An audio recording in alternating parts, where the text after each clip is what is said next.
Hi everyone, I'm Jean-Michel and welcome to the show. And today we're joined by a technologist, an AI enthusiast, and an artist, Master Nivek. Let's jump in. Yeah, Master Nivek, welcome to the show. How's it going? Hey, thanks man. Thanks for having me. Our pleasure. So tell us a little bit about who Master Nivek is, why you chose the name, and what it is you do. Okay, Master Nivek, it's like my brand name at the moment on the AI arts, right? Nivek is simply my real name, Kevin, in reverse. I like to reverse things around. And Master, it's a cool word, man. Fair. It sounds arrogant, you know, but at the same time, it's like, yeah, and it implies a bit of some sort of mastery in the arts, you know? Right. So, by no way I'm claiming that I'm a master, you know, but it implies mastery. Just the implication. You know, and it sounds cool. I mean, it's like, fair, why fair, not? Fair, you know? Fair. And what is it about the tech world that has garnered your interest so much, and the arts world? I mean, I was in the tech world since young, since Atari and you know and so forth. I mean, it's so an OG gamer. That was your first console. Yeah. I mean, those days, you know, 80s. I'm from 1975, so okay, cool. Like almost 50 now. 90s, the PCs came in, and it opened something else. And then I ventured into Photoshop, went into visual effects, 3D graphics, camera work, like you name it, the whole 9 yards. So you've had some obsession with tech for a long time, clearly. Yeah. Now, explain to me, how does that lead to implants exactly, and how does that lead to integrated tech on that level? That was always there, man. That was always there. It's like something in my fantasy or in my imagination. I always had, like, even when, for instance, my father, I was obsessed with He-Man and the Masters of the Universe, those characters. Yeah. And I have it in me. It's like I used to get one, play with it and enjoy it for 30 minutes as it is, and then start dismantling him and putting new arms from the other characters, you know? Okay. So when I look into it for myself, it's like modification and manipulation, iterations is for me is a nice fundamental that it intrigues me, inspires me. I mean, fair. Okay. So at the moment I'm looking into the neural thingy. Neuralink. Neuralink. Yeah. But I can't apply for it because for now it's only available for disabilities and stuff like that. Yeah, I think believe me, that's very much in your favor, at least for the short term. But let's talk about sort of being a cyborg. I guess is essentially what we're the topic which we're discussing now. I think almost everyone can agree that to some extent. Humans have become cyborgs, and without being able to leverage technology, we can no longer compete with our fellow humans, right? Like, there's no way you would be able to ever hire somebody who does not use a smartphone, regardless of the job they're doing. It doesn't make any sense. Practically, right? So I agree that I'm aware of the fact that man and machine have already have this kind of symbiotic relationship, right? But why the need to implant something? Why does that break bandwidth, man? Bandwidth. Explain. Simple terms: reading and writing, and how fast you're reading and writing, like a hard drive. How fast is your computational power internally? Yeah. And that. Obviously, I have to touch on the topic computational power internally without tech and with tech. Okay. You know, so that's because for me that's the only way. If you have to go deep in your psyche and question some really hard questions. Sure. So fundamental. It's not something. It's like, I'm gonna put an implant here. This is an implant, but it's not tech. But that's what you did, right? It is tech to an extent. To an extent, in terms of aesthetics. But when I put the implant in my hand, it's like it's another question. Okay, so let's run through all the implants. Let's go through each one you've got, what its purpose is. So this is purely aesthetics. Cool. Yeah. Okay. And I had 3 of them. All right. But you're messing with your body by the end of the day. Cool. Okay. It's even a tattoo. Exactly. It's like that's art. It's aesthetics. Sure. It carries a fundamental story or not, or whatever, or pure craziness, which you might regret somewhere along the line. Fair, but life is short, c'est la vie. Well, it's like, but then for me, when it comes to tech, it's about enhancement. Something in me knows that in the near future, we need to upgrade. Okay. Computational power is not just external. It's like, why you upgrade from iPhone 6 to iPhone 14? What's the reason? Well, improved features, I guess. Improved features. Yeah, that's right? the real summary of it. Our environment is iterating at a certain way, and it has new features, and it has, Yeah. So I will go for iPhone 14 because at the moment suits me more.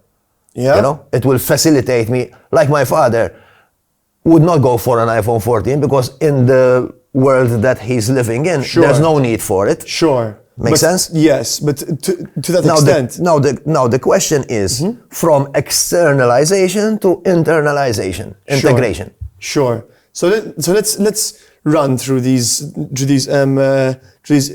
internalized integrations, as it were, integration, right? So you've got one in your hand. So far I have the one in my hand and I'm getting the one to pay with. Okay. But that here is a bit dicey because you need literally an operation. This one I injected it myself. Okay. Yeah.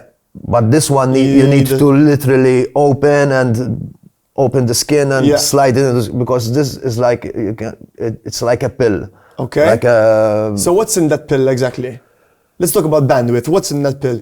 It's very simple, man. It's there's a kind of a motherboard where I have the app on my phone and I can program it whether to open. If I would have a Tesla, I would open or if I have a smart home, I would open my home with just touch. So this one I programmed it instead of a business card. Okay, so it's a programmable NFC chip that's been inserted into your. Yes, it's the same technology you have on the iPhone or on your mobile to pay with Visa. Exactly, and the same chip you have in a Visa card at the end of the day as well. It's the same. Cool. So essentially, you're looking at like a 14 megahertz processor. With a couple of kilobytes of storage, and that's basically it. And right? that's basically at the moment. At the moment, okay, fine. So I can understand the idea of like this is the Nokia 3310. Imagine what the iPhone X will be like. So I completely get that idea, but at the same time, I think to myself like I love tech, and tech is something that's super close to my heart. For sure. Right? I have cameras in my glasses, in my other glasses, and speakers as well. For me, even the guys that they say I don't like tech, if they really sit a bit, they realize that they like tech. Of course, but that's a whole different argument. Yeah. My point is that I don't own any smartwatches because I believe some things are just better analog. Even though I think many things can be improved by tech, I don't necessarily think a step forward is always a step in the right direction. So, what's your opinion on that? I try to break as much as possible the paradigm of either this or that. Okay. I think on a fundamental level, most of our difficulties, problems, and even war, man, result from absolution. It's either this yes. or that. You're either with me or against me. You're either tech or analog. No, bro. It's a spectrum. It's a scale. There's a black and there's a white, and in between there's an infinite number of gray, or maybe 50,000. You know what I mean? I get it. And this is why I really like to speak about these kind of things, because by the end of the day, I challenge myself. You know, it's like I go in there because I see it in me. You know, it's like, it's either this or that. When I find something, it's absolution. This is it. Yeah. You know, this is the tech that is going to be it. It's like, hold on a minute, 6 months later, it's going to change anyway. You know, and why do I have to be so fixed? You know, it's like nothing in life is really fixed, man. Yes, of course. But I mean, and you touch on another interesting point, right? Which is that tech has a lifespan. Luckily, NFCs is a sort of infrastructural kind of tech, which at least the lifespan is much greater than that of a phone, for example, right? So that plays an important role here. So, but I still don't personally see what the benefit is of having this chip. Like this you can use it for. Okay, like you said, you can. Let's stick with this. Okay, let's stick with this. Yeah. So the way I reasoned out the benefits. Okay. Yeah. So we're raising awareness about cutting trees and using papers and this carbon whatever. Yeah. Yeah. 1. I don't need business cards. I don't have paper. For me, it's really. But a phone could do that, right? Yes. Okay. Yes. But don't forget, I'm in love with the idea of having stuff in me. So. All right. Yes. Fair. And I don't try to convince anyone about this stuff, because it's definitely like everything else. It's a personal journey. I mean, go convince you to a fucking tattoo on your neck. Why? Yeah. Why? That's your point. You know, it's another one of those. You know, it's like when I found something, I'm speaking about myself. Then you try to convert everyone else. Sure. You know, when we found Christianity, everyone has to convert into a Christian, or else they say, Allah, we kill you. Very simple. Don't demonetize us, YouTube. So for me, the topic is much more broader than that. It's.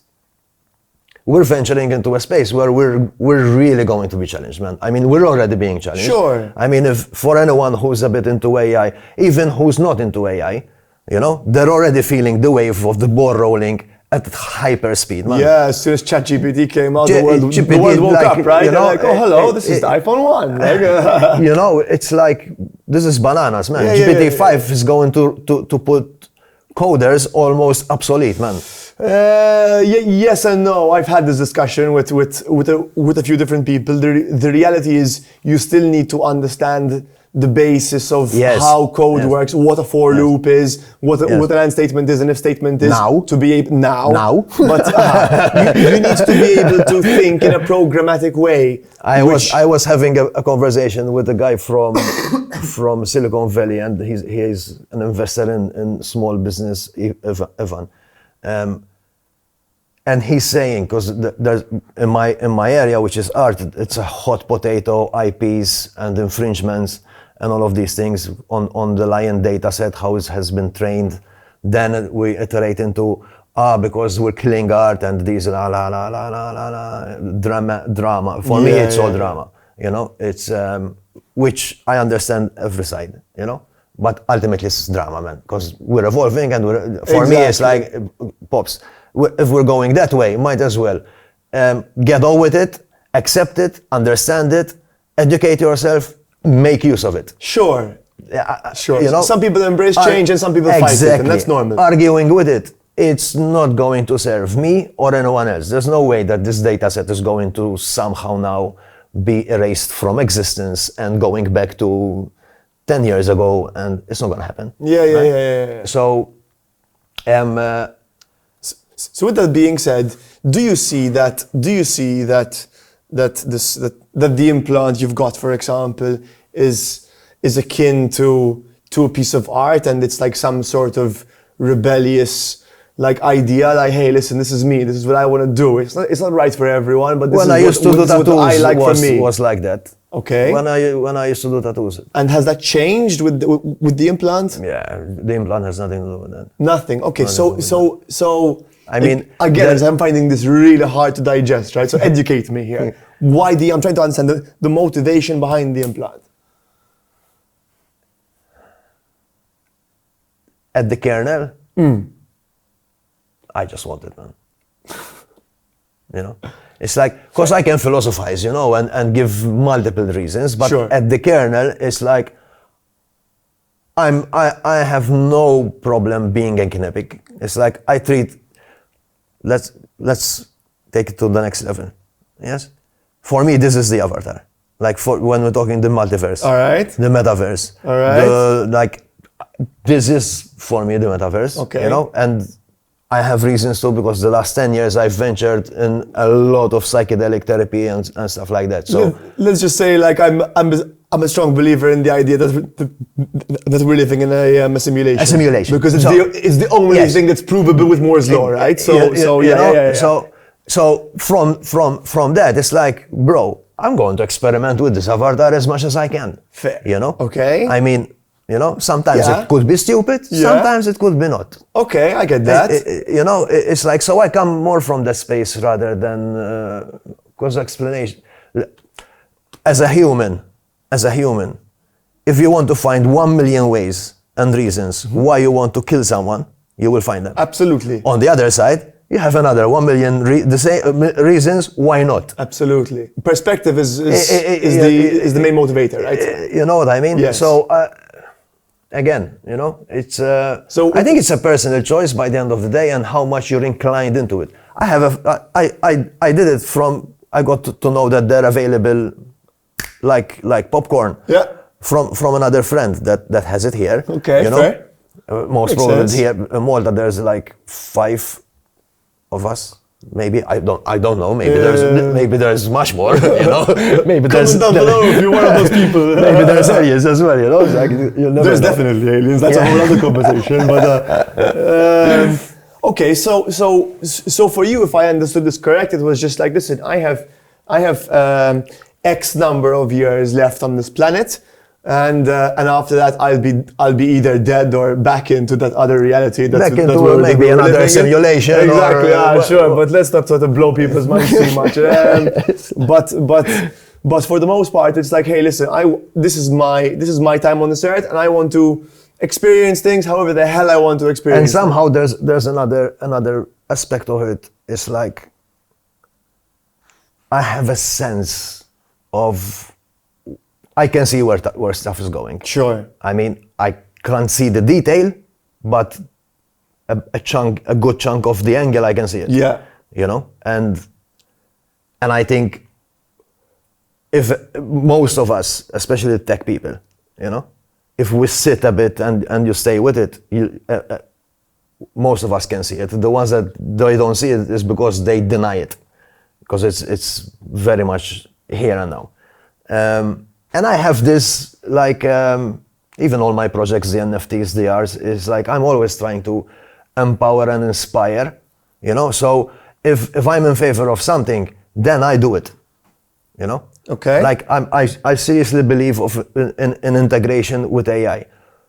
Not just, hey, you know, let's go and integrate with AI because it's the cool thing to do. No, it's like from a good reason, from understanding, from research and the whole plot. So this is a topic that's very sort of close to my heart, right? So, in my opinion, we are, for the reasons I mentioned earlier, we are already integrated with AI, right? Because, like I said, there is no way you're gonna hire a UPS delivery guy that can't use Google Maps. It's impossible, man. Goodbye, you know? Yeah. So we're already cyborgs to an extent, and that integration has already happened. Why stick this? Why get Neuralink, for example? This is not now, This is not now. Okay. In a couple of 100 years' time, a human being with no upgrades will be not considered as in consideration. Yeah. We will have trouble to to keep up with Of course, stuff. and that will be much less than 100 years' time. I think that will be around 50 to 60 years. One or two generations. I'm being reasonable. One or two generations. I'm being reasonable. Because the moment quantum computing hits mainstream, quantum computing is a whole other. Because the ideas and these things are already in place. Yes. They're already there. Yes. It's the computational power that is keeping. Yes, but the way I see it. No, I don't think it's the computational power. Because we already have CPUs that can process 4 billion operations per second, right? That's not the issue. The issue is like you mentioned earlier, is bandwidth. Bandwidth. So once you're able to facilitate communication with that processing unit in a much quicker and faster way, sure, you get a whole lot of other benefits, right? And the world will evolve and change. And in the same way that if I have a smartwatch now, then I will have access to certain information that I just won't have access to otherwise. I can know my heartbeat. I can know know what I mean. I can know the state of my health. I can get a little bit of information, but there is always a trade-off.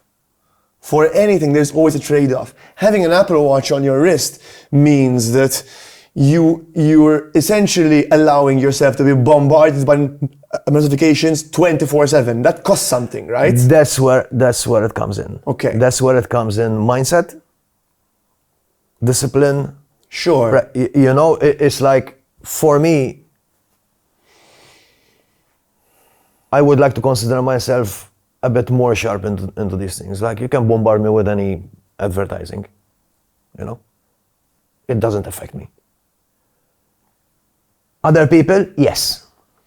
I mean, let's put it this way. In the 1930s, Pepsi used to use subliminal messaging in cinemas, right? And flash a photo of a fucking Pepsi can for 1 out of every 30 frames. Yeah. Which would be completely invisible to the human eye. But I'm into marketing, so I know this stuff, and I don't let the game play me. Yeah, but to a certain extent. But bias always exists. You know what I mean? Or sure, you can have that let's say mental autonomy, right? Which is great and which is important. But the point I'm trying to make isn't even about marketing or about adverts. Is that there is a cost. There's a trade-off. It's always like every single time. It's always like that. And the trade,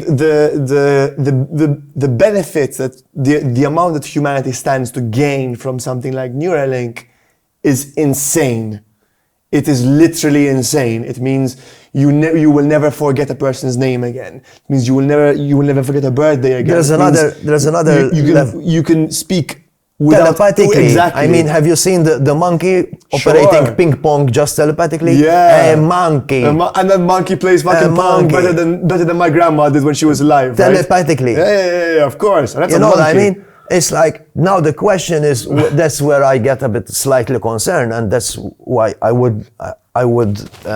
I promote that even coders and everyone who's integrated, this is where the quantum physics comes in. Yeah.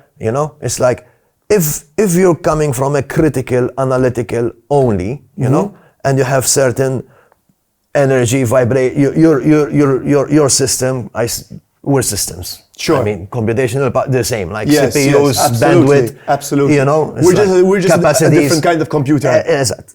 Completely. If your vibration is on a certain frequency, whatever you're doing, you're infusing it with that. Yeah. So what I stand for, or what I promote, why I have my channel and the projects and why I'm here, and it's like, I would say, we take the time to ask some really, really, really existential questions. For the guys who are doing the tech, why you're doing it, for who all this, rather than just, hey, I was like, we're going to invent an atomic bomb. Yeah, it's cool. It's like, yeah, it's like, and the people who are going to be on the other side of stuff, using it. So you just picked up, like, you just pushed on a really interesting point. So let's talk about the atomic bomb, okay, specifically, because I think it applies to tech in a really, really interesting way, right? I mean, AI is another atomic bomb, bro. Exactly. But what I'm getting to is that when Oppenheimer was commissioned to make the atomic bomb, he was told he was building a power source, right? Yeah. And then once he created the atomic bomb, he said the famous words, "Now I have become death destroyer of worlds," right? Which is so prevalent in AI, right? That's a scary thing to think of. You know, for me, it's nothing new. We're constantly iterating on I see stuff, cycles, rhythms, and then a cycle close and conversion to another one. But by the end of the day, the principle is always there's a spot of life, of existence that does not move. Yeah, everything else is a movement, but yeah. I'm not sure I follow you on that one specifically, but we can move on, don't worry. Right. So even when we came into fire, we didn't have, there was a point where human beings didn't have fire. Sure. Then they stumbled upon fire. Sure. What did they do with it? They created material, then they melted materials and started, they used them as tools. Yes. And waged wars with them. And weapons. This is, you know what I mean? Yes. So this has been happening and happening and happening and happening over and over and over and over again. You know, a camera. You can take a picture of a beautiful scenery and make someone happy with it. Yeah. You can take a picture of someone who's doing something else which is none of your bloody business. Or something very illegal. You know what I mean? So the tech and the tool in tech itself, is agnostic. Last time when we were at AIBC, we ended the conversation with inherently there is nothing right or wrong, fundamentally chiseled in it. Absolutely. You know? Tech is agnostic. It's agnostic, you know. It's like electricity. It doesn't say Allah is going here or is going there. It's just it goes. Yes. You know. Yes. The responsibility is it falls on me what to do with it. You know. So if I'm operating, if my operational system is highly low-level emotional, you know, jealousy and this anger, and it's like I'm stuck in this blah blah blah blah, which is okay. I mean, I was there, you know, and sometimes I still get there. Sure. You know. Everyone's human. Then there's most likely I'm gonna use any kind of tool, any kind of technology, any person that I encounter in my life from a personal gain perspective. Because let's face it, being angry, being jealous, is a very disempowering position. Absolutely. So you're going to use anything that you can get your hands on. Absolutely. To get assert some sort of power. So is that fair to say that the majority of people who usually end up in that situation work for the government? Yeah. To some extent? Yes, because the mentality is coming from let's go and work with the government, we get a paycheck, we have a security, long-term, blah, blah, blah, blah, and all these... Exactly. You know? Exactly. And in the meantime, you're like, oh, how's life, man? Oh, it's always the same, you know? And it's like mono. No, exactly. Because if you're really great, you just end up going to work in the private sector, right? Let's face it. So this is... Not saying that working to a government is... absolutely. Diminishing. Sure. I don't see stuff like that. I see stuff. Where are you coming from? Yeah, it's like, a perspective. I can always go work with the government to go inspire because I have new ideas and push. Yes. And there are people like that. There are people Absolutely. like that. And thank, you know? and thank fuck. everything for them. Like exactly. Thank you know, fuck for like, them. Like, you know. So again, it's not like. No, it's not I'm a blanket. We're just sort of generalizing but here, right? generalizing the mindset is like that. and that's what scares me is that those are the people who will ultimately be deciding the future of how these tools are utilized and how they affect and shape society.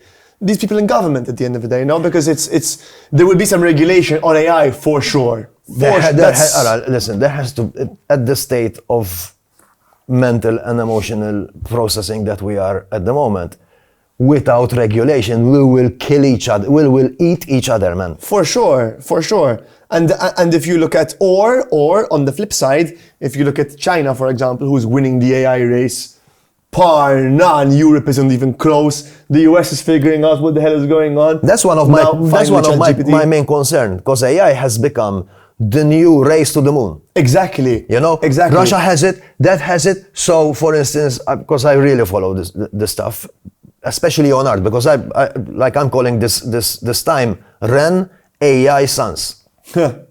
Right? Fair. It's a renaissance, yeah. But there's a capital AI in the middle. Absolutely. Right? So when you see the art industry being revolutionized with this technology, you know, it's like that for me says a lot. If the more people can express, the more people can venture into art, being creative, being play, that yes. For me means we're going into a new phase of how we look and experience things. Sure. Right? So, and I follow this.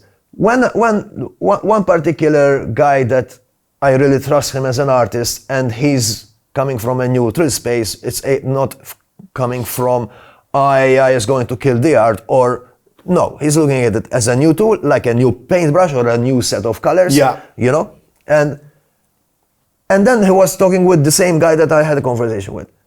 And he mentioned, like, we don't even have a choice, America, at the moment. Like, Silicon Valley doesn't even have a choice, because they know that Russia is on the forefront, China's on the forefront. So at this stage, it's like we're either gonna go full blast as fast as we can, yeah, or we're gonna, you know, so that's what concerns me a bit. Yes, you know? but because the space we're coming from is, again, a race, challenge, competition, fear that you're gonna get it before me. Sure.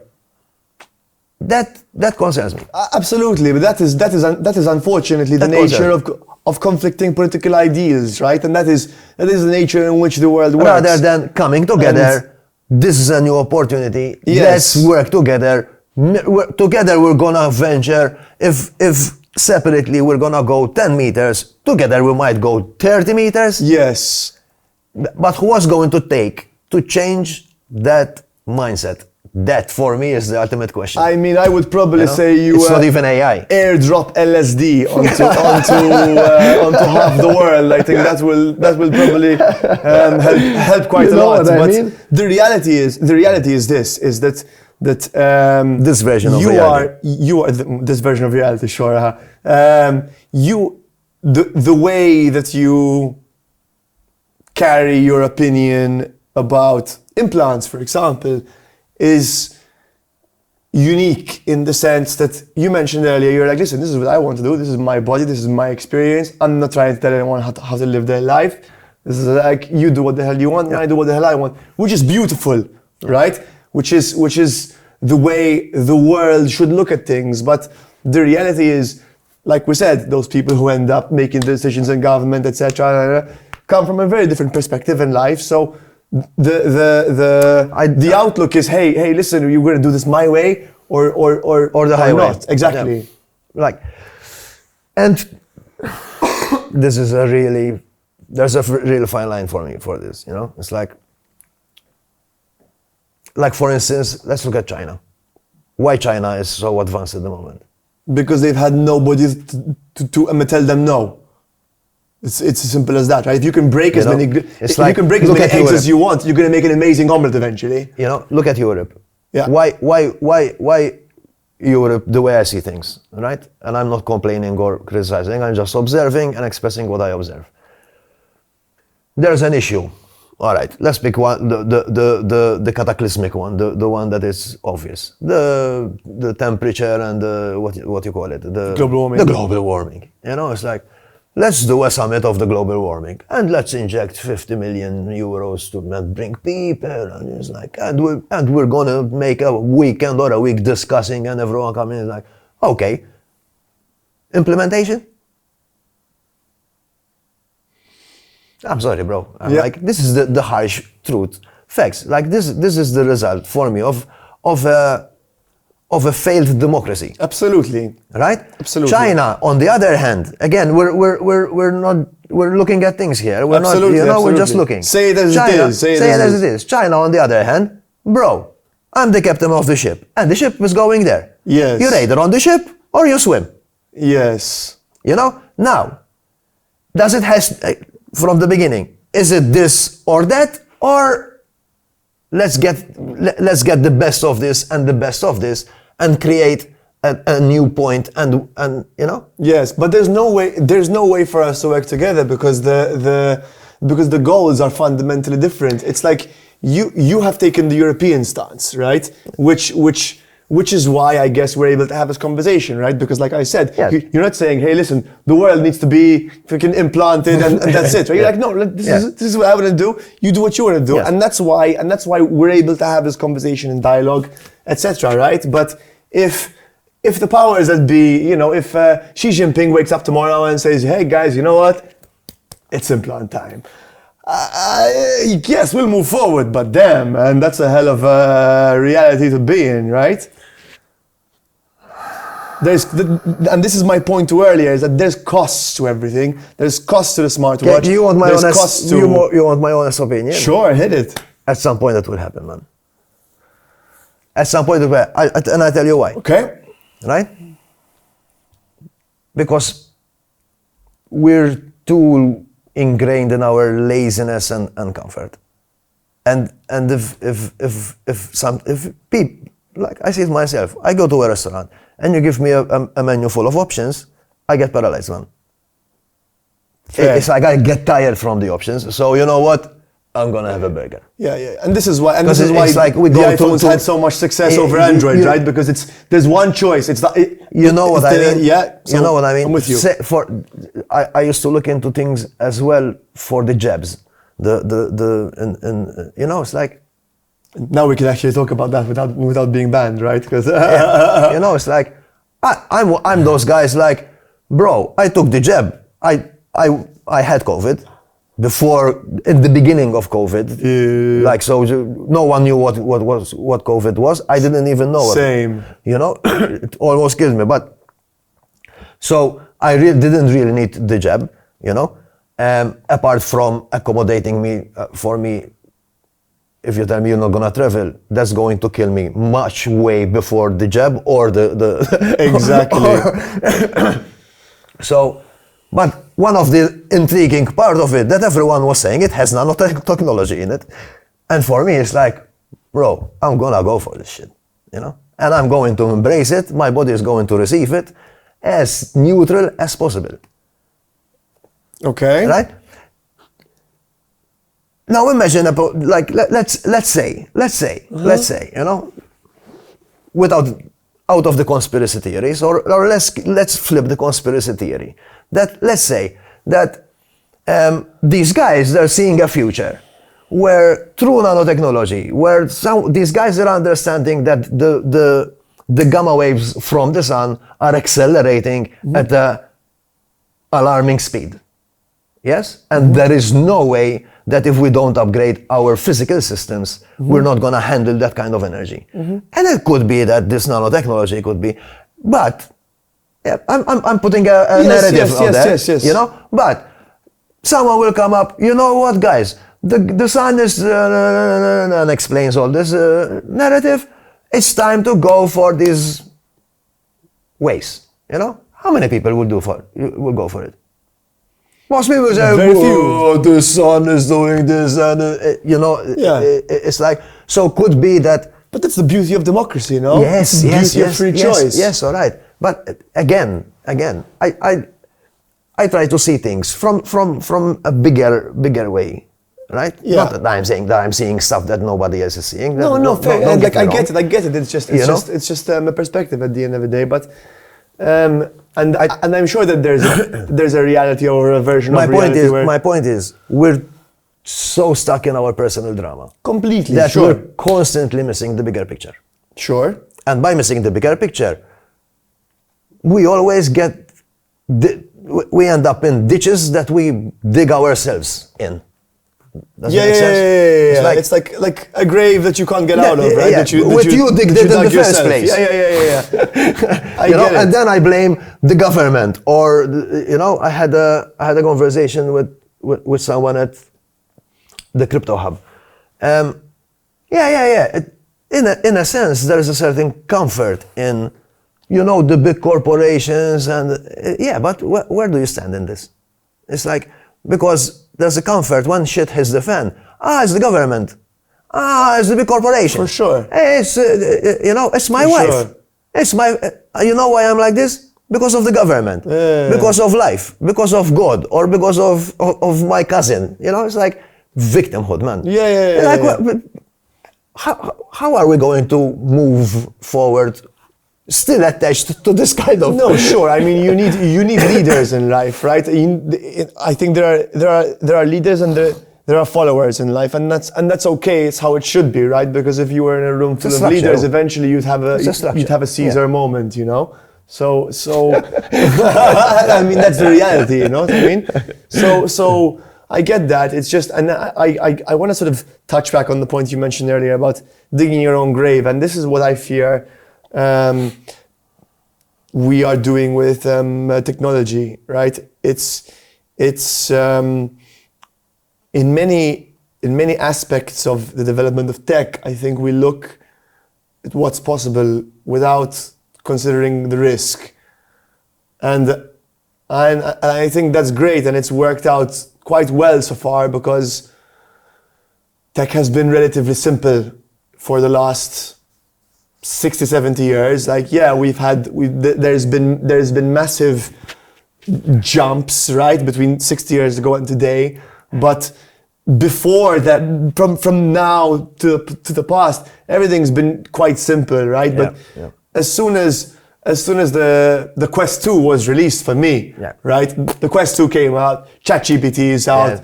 Now the writing's on the wall. And before, the jumps were every 10 years or 15 years. Now the jumps is every month, on certain levels, every week, man. It's nuts. It's nuts. And you have a 6-month massive milestone in a subdiscipline of tech, whether it's blockchain or AI or VR. Every 6 months, something crazy happens, right? Everywhere. And what you knew 6 months ago, forget it, because in 6 months' time you need to reinvent yourself. Sure. And I'm just worried that but again, worry. What it's written in the Bible, man. It's like Jesus said, how can you increase 1 cubit of your stature by worrying? I mean, I'm not really a Christian, so I'm not sure I get the reference. Maybe that's why I'm missing it. But by worrying, how am I going to improve? If there's something that is threatening me, by worrying about it, it's okay. Maybe the mechanism of worrying is going to bring me aware of, hey, this could be exactly. It's a catalyst for awareness, right? Mela, so with that awareness, what are we going to do? Find a solution. But the point is, once you spend that energy on the awareness, options are there. The option to go left is there, and the option to go right is there. Yes. The option to go straight is there, and there's multiple options in between. And like I said, and like you said, I think the solution is somewhere in those 50 shades of grey, right? I don't think it's left. I don't think it's right. And it could be a multiple choices, the solution for different situations. You know what I mean? It's not going to be the messiah. There's one option which is going to be the absolute, and is going to save us. Exactly. You know what I mean? I think that's one thing we can agree on. So for sure, one option is, and in my opinion, we're venturing into that.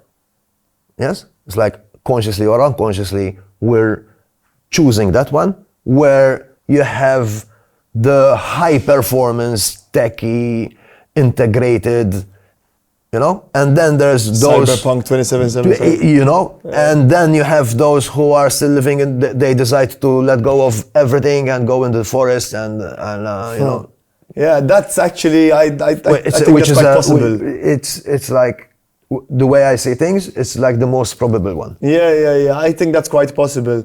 I do hope which is a shame if it goes that way, because I see, like, I don't see AI as non-organic. To a certain degree. I understand. You know what I mean? I understand. It's like, because I'm putting AI somewhere and me somewhere else, even calling it artificial intelligence, for me, it's as a name, like a brand, it's okay, but the fundamentals of it, I don't get it. It's not artificial. Like, because if that is artificial intelligence, then I'm artificial. Then I am artificial. Compared with a fucking caveman, I'm an artificial intelligence man. And I'm pretty sure that at some point there was some intersections that jump-started the genealogy of how evolution went. I'm on like Stoned Ape theory as far as that goes, but I think we can let the audience check out exactly, you know, do Dennis and Terence McKenna. Like, yes. I didn't read this stuff. I did this stuff. So it's like when you find yourself out of this and into everything, it's like. And I can still relate to life and myself, and it's like, but I'm disassociated from everything that I ever believed, knew, or, you know, even for 30 seconds, that changes. Something in there goes, whoa, hold on a minute here. You know, absolutely. You know? That's why they it's like, talk about break on through to the other side, right? But that's a whole other like step. But anyway, I think it was lovely having you in the studio, and thank you so much for giving us hope on the fact that the future of AI doesn't have to be it's not scary, 0 or 1, and maybe there can be some 50 shades of grey in between, you know? And one of them like, can be right for the right situation. And for everyone who's listening, I would like, if anyone gets something out of this talk, would be like, research, man, and research from a neutral space, inform yourself, and don't judge something immediately that it's inherently bad and is going to kill you or is going to take something out of you. You know, it's like, just look at it, you know, because it could be this way and that way, but ultimately it's up to you what you're gonna do with it. Yeah, do your own research. Master Nivek, thank you very much. You, absolute pleasure. Thank you for having me. Cheers.